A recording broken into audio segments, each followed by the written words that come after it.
नमस्कार दोस्तों, मैं रवि आपका फिर से स्वागत करता हूं अपने चैनल रवि टेक स्टूडियो में। तो दोस्तों, आज का टॉपिक मैं लाया हूं कि ये हवाला है क्या, ये कब स्टार्ट हुआ और ये कारोबार कितना बड़ा है। हम अक्सर सुना करते हैं जब भी कोई आतंकवादी हमला होता है, स्पेशली फॉर एग्जांपल 9/11 जो अमेरिका में हुआ था, उसमें भी हवाला का नाम उछल के आया था। तो वहाँ पे फंडिंग हवाला के थ्रू की गई थी। इसके अलावा इंडिया में भी बहुत सारे बॉम्ब ब्लास्ट हुए थे प्रायर 2014, 2004 और 2000 का जो संसद अटैक है उसमें भी हवाला का नाम उछल के आया था कि वहाँ के टेररिस्ट को जो फंडिंग हुई थी वो हवाला के थ्रू हुई थी। तो ये हवाला है क्या, ये सबसे बड़ा बिग क्वेश्चन है। दोस्तों, ये वीडियो थोड़ा सा लंबा होगा तो प्लीज़ इसको वॉच करें शुरू से लेकर एंड तक। मैं आपको आज क्लियरली बताऊंगा कि ये हवाला है क्या, ये कैसे स्टार्ट हुआ, कहाँ से हुआ और ये चलता कैसे है। तो ये एक ऐसा सिस्टम है जो कि ट्रेडिशनल बैंकिंग सिस्टम आने से पहले से ही ये चला आ रहा है। ये ट्रेडिशनल बैंकिंग सिस्टम तो हमारा 18th सेंचुरी से स्टार्ट हुआ है, 16th सेंचुरी और 18th सेंचुरी के बीच से। बट इससे पहले से भी रुपया दुनिया के एक कोने से दूसरे कोने में भेजा जाता था।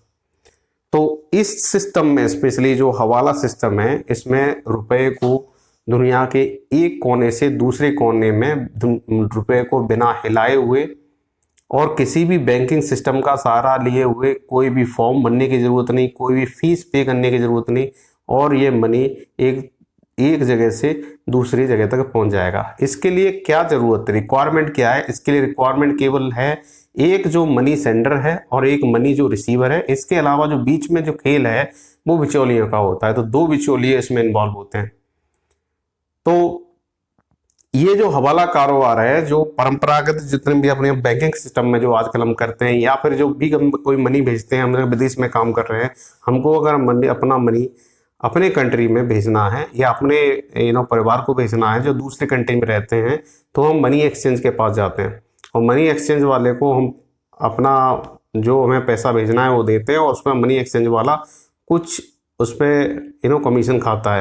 तो कमीशन 20% तक भी कभी कभी चला जाता है। अगर हम भेजना चाहते हैं 1 लाख रुपए, तो हार्डली हम अपने घर तक 80,000 ही भेज पाते हैं, क्योंकि 20,000 उसका कमीशन लग जाता है। तो इतना हाई कमीशन रहता है। और दूसरा रीजन होता है, कभी कभी क्या होता है कि जैसे किसी के पास में सोर्स ऑफ इनकम नहीं पता, उसके पास मनी है और उस मनी को ट्रांसफर करना चाहता है। अब अगर ट्रेडिशनल बैंकिंग सिस्टम से जाएगा तो उसको सोर्स ऑफ इनकम दिखाना पड़ेगा। अगर इतना तगड़ा अमाउंट अगर वो ट्रांसफर कर रहा है तो उसको सोर्स ऑफ इनकम बताना पड़ेगा। तो सोर्स ऑफ इनकम बताएगा तो पकड़ा जाएगा।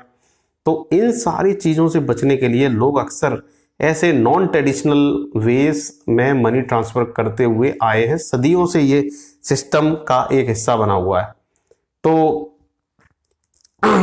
एक्चुअली में ये इलीगल है, क्योंकि कई सारी गवर्नमेंट आजकल जब से बैंकिंग सिस्टम आया है, बहुत सारी ट्रांसपेरेंसी आ चुकी है ट्रांजैक्शन में, हमको क्लियरली दिखता है, हम उसको ट्रेस कर सकते हैं।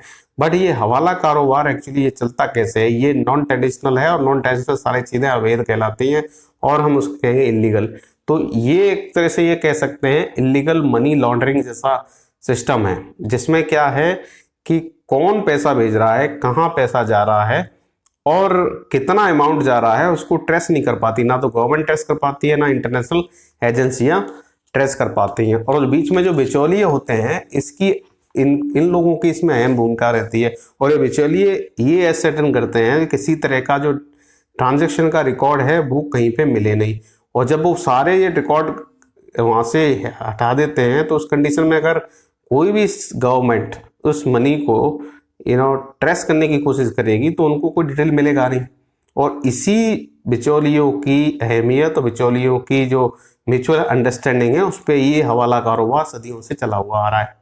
तो इसे समझने के लिए मैं एक एग्जांपल देता हूँ। जैसे किसी को न्यूयॉर्क सिटी से कुछ डॉलर पाकिस्तान में भेजने हो, तो क्या होता है कि वहाँ पर एक स्थानीय जो बिचौलिया होगा वो कांटेक्ट करेगा इस पार्टी को, या पार्टी डायरेक्ट जाके उस बिचौलिए से कांटेक्ट करती है और जितना भी मनी उसको ट्रांसफर करना है वो मनी का अमाउंट उसको बताएगी और एक पासवर्ड बताएगी। तो जो पासवर्ड जो बताएगी वो मनी सेंडर और मनी रिसीवर दोनों के बीच में एक म्यूचुअली एग्रीमेंट के तहत निर्धारित रहता है कि ये पासवर्ड आपको भी बताना है। तो दोनों को पता होगा, मनी सेंडर और मनी रिसीवर। तो मनी रिसीवर पाकिस्तान में है और मनी सेंडर न्यूयॉर्क में है। तो न्यूयॉर्क में स्थानीय जो बिचौलिया है उसको मनी कितना अमाउंट भेज रहा है और वो पासवर्ड बता देता है। अब क्या होता है, जब ये पासवर्ड उसने बता दिया तो मनी सेंडर और मनी रिसीवर के अलावा 2 बिचौलियों को ये पासवर्ड पता चल जाता है। तो एक बिचौलिया पाकिस्तान में बैठा हुआ, तो वो जो बिचौलिया जो न्यूयॉर्क में है वो पाकिस्तान के बिचौलिया को बताएगा इतना अमाउंट है और ये पासवर्ड है। तो ये बिचौलिया क्या करेगा, उतने ही अमाउंट के इक्विवेलेंट पाकिस्तानी रुपए लेगा और जो मनी रिसीवर है उसके पास जाएगा और मनी रिसीवर से पासवर्ड पूछेगा। अगर वो पासवर्ड करेक्टली बता देगा तो ये पूरा जो अमाउंट है ये सीधा उस मनी रिसीवर को पकड़ा देगा।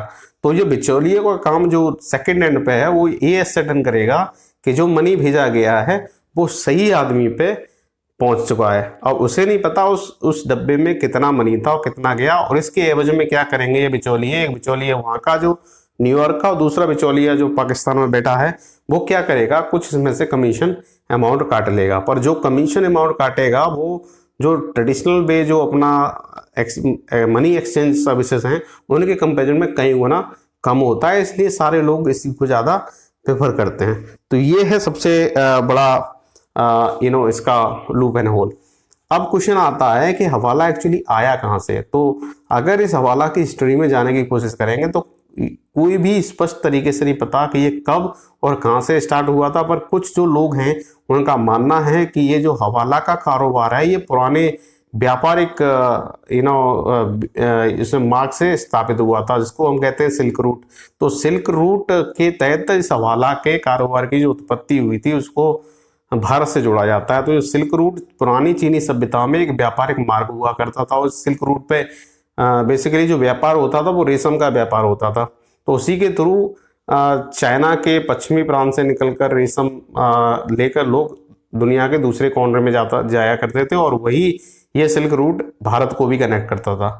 तो इस सिल्क रूट पे जब व्यापारी लोग व्यापार करते थे वो भी इसी तरह का पासवर्ड यूज करते थे या फिर कोई वस्तु या फिर इशारे से अपनी चीज़ों को बेचते थे। तो जो इशारा जो पासवर्ड उस व्यापारी ने यहाँ से सिलेक्ट किया वो रिसीवर के पास में भी, रिसीवर को भी वही इशारा वही पासवर्ड या वही वस्तु का नाम बताना पड़ेगा, तो उसको प्रॉपर थिंग उसको ट्रांसफर कर दी जाती थी। तो इस तरह से ये व्यापार चल रहा था और ये जो इस तरह का जो व्यापार चल रहा था बहुत इजी था और इसके बीच में जो चोरी दगड़ी होने का सिस्टम ही नहीं रहता था, क्योंकि ये डायरेक्ट टू डायरेक्ट कॉन्टैक्ट होता था और जो बीच में उस मटेरियल को लेके जाता था वो कहलाता था बिचौलिया और बिचौलिया का उसमें रहता था कुछ परसेंटेज कमीशन, तो वो उसमें खाता था। तो इस तरह से ये व्यवस्था पुराने जमाने से इजीली चली आ रही थी। तो ये बहुत ही ज़्यादा सरल है और एज इलीगल है, क्योंकि आजकल सारी चीज़ें हम ट्रांसपेरेंट देखते हैं। बैंकिंग सिस्टम इसलिए लाए गए थे कि सारी चीज़ें की अकाउंटेबिलिटी हो, कितना मनी किसी कंट्री में आ रहा है, कितना जा रहा है, उसका लेखा जोखा होना चाहिए। बट उसके कंपैरिजन में ये एक इलीगल वे है, इसलिए इसको हवाला कहते हैं। आज जबकि तकनीकी में देश सारा मतलब वर्ल्ड आगे बढ़ रहा है, तो तकनीकी के बढ़ने के कारण अब हवाला का भी व्यापार बहुत ज़्यादा इजी हो गया। पहले जहां पासवर्ड भेजे जाते थे फ़ोन के थ्रू या किसी लेटर के थ्रू, आजकल कोड भेजे जाते हैं इंस्टेंट मैसेजिंग का यूज करके। तो इंस्टेंट मैसेज से वो कोड डायरेक्टली रिसीवर के पास पहुंच जाएगा और वही कोड बिचौलियों के पास में भी रहेगा। तो जो सेकंड बिचौलिया, जो स्थानीय बिचौलिया है, वो उस कोड को लेके जाएगा और सामने वाले से कोड पूछेगा और जब कोड क्लियरली बता देगा तो उसको मनी पकड़ा देगा। अब इसके फायदे क्या है? फायदा मैंने आपको क्लियरली बता दिया। इसका सबसे बड़ा फायदा है कि आपको सोर्स ऑफ इनकम बताना ही नहीं है कि कहाँ से आपको मनी मिला और आपको कहाँ भेजना है। और दूसरा, ये सारा जो प्रोसेस है, जैसे कि लोकल जो वहाँ का स्थानीय बिचौलिया, जिसको आपने पैसा दिया, पासवर्ड दिया, यहाँ के लोकल जो स्थानीय जहाँ आप भेज रहे हो उस कंट्री में लोकल बिचौलिया होगा, वो उतना मनी ले जाके आपके रिसीवर के पास पहुँच जाएगा और मनी ट्रांसफर कर देगा। तो ये टोटल प्रोसेस होने में कुछ ही घंटे लगते हैं। तो बहुत ही फास्ट ट्रांजैक्शन है compare to traditional banking system. Traditional banking system में क्या होगा, आज आपने मनी डाला, फिर उसमें मनी का पूरा प्रॉपर तरीके से चेकिंग होगा, राइट, चेकिंग होगा, उसके बाद वो मनी ट्रांसफर होगा आपके फैमिली को या अपने दोस्त को भेजना चाहते हो दूसरे कंट्री में। तो ये प्रोसेस होने में थोड़ा सा टाइम लगता है और बहुत ज़्यादा क्वेश्चंस, बहुत सारे दस्तावेज भी आपको जमा करने पड़ेंगे, क्योंकि प्रॉपर, क्योंकि आजकल हम इंडिया में भी देखेंगे जब भी हम ट्रांजेक्शन करते हैं मोर देन 50,000 आपको पैन कार्ड पकड़ लगाना पड़ता है, तो उसमें सोर्स ऑफ इनकम भी दिखाना पड़ेगा। नहीं पता होगा तो सीधा सीधा आपके इनकम टैक्स के उसमें आ जाएगा और आपको पकड़ लिया जाएगा। तो पहला तो है to avoid any kind of unnecessary money checking between banking transaction ये, और दूसरा जो हैवी जो कमीशन है अगर हम मनी एक्सचेंज सर्विसेज से करवाते हैं तो वहाँ पे करीब करीब 20% आपको कमीशन देना पड़ेगा, तो उससे भी बचा जा सकता है। और तीसरा सबसे जो बात है कि ये सोर्स ऑफ इनकम, बहुत सारे लोगों के पास में मनी तो आ जाता है, जैसे कोई चपरासी है किसी फॉरेन कंट्री में काम कर रहा है और पेरोल पे है नहीं, अब उसके पास में ये पैसे साल भर के इकट्ठे हुए लाखों में, अब उसका सोर्स तो नहीं दिखा सकता, उसके पास कोई सर्टिफिकेट नहीं है, तो उस मनी को कैसे ट्रांसफर करे, तो वो फिर ऐसे वे को पकड़ लेता है और अपने निकल जाता है। अब क्वेश्चन आता है कि ये कारोबार है कितना बड़ा, तो इस कारोबार का अंदाजा आप इसी से लगा सकते हो। जब 9/11 का अटैक हुआ था अमेरिका में, तो वहां के जो टेररिस्ट हैं उनको जो फंडिंग आई थी वो भी इसी नॉन ट्रेडिशनल वे से आई थी। तो अमेरिका तो आज तक इस चीज को मानता है कि 9/11 में जो फंडिंग हुई थी उसमें हवाला ही सबसे बड़ा सोर्स था जिसके थ्रू वहां पे मनी ट्रांसफर हुआ था। और वहीं अभी रिसेंटली में 2018 में एक संगठित अपराध और करप्शन रिपोर्टिंग प्रोजेक्ट की एक रिपोर्ट आई थी, उसमें चौंकाने वाले तथ्य सामने आए कि कोई दुबई के अंदर बहुत सारे कंट्रियों के लोग काम करते हैं, उसमें सबसे ज़्यादा जो काम करते हैं वो भारतीय हैं और फिलीपींस के लोग हैं। तो फिलीपींस और भारतीय लोग अपने परिवारजनों को पैसा ट्रांसफर करते थे इसी हवाला के थ्रू, जो कि on average 240 crore per year का डेटा अवेलेबल है। तो उसमें डेटा ट्रेस हो गया और इस रिपोर्ट में वो छपा था कि 240 करोड़ रुपीस राइट ये ट्रांसफर हुआ था बिटवीन दुबई एंड इंडिया।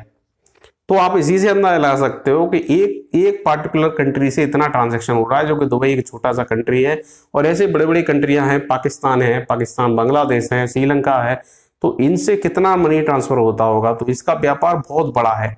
तो ओवरऑल कहा जाए कि ये जो हवाला है, हवाला का सबसे बड़ी खासियत है कि इसको ट्रेस नहीं कर सकते कि किसने कहाँ पैसा भेजा, कितना अमाउंट था, और भेजने वाला कौन था, रिसीवर कौन था, बिचौलिया कौन था, पता ही नहीं चलता। और बिचौलिया जो होता है उसका मेन काम यही होता है कि वो कोई भी ऐसा ट्रेस नहीं छोड़ता ट्रांसैक्शन का जो कि कहीं पे भी ट्रेस हो जाए। तो जब भी गवर्नमेंट उसमें इन्वॉल्व होगी और उस पता करने की कोशिश करेगी कहाँ से ये मनी आया, तो ये बहुत ही डिफिकल्ट है उसको ट्रेस करना। तो ये अपने आप में बहुत जटिल प्रक्रिया है। तो ये है कहानी हवाला की। आई होप दोस्तों आपको ये समझ में आया होगा। अगर आप कोई फीडबैक देना चाहते हैं do right in the comment section. मिलता हूं अगले वीडियो में एक नए अपडेट के साथ, तब तक के लिए नमस्कार, जय भारत, वंदे मातरम।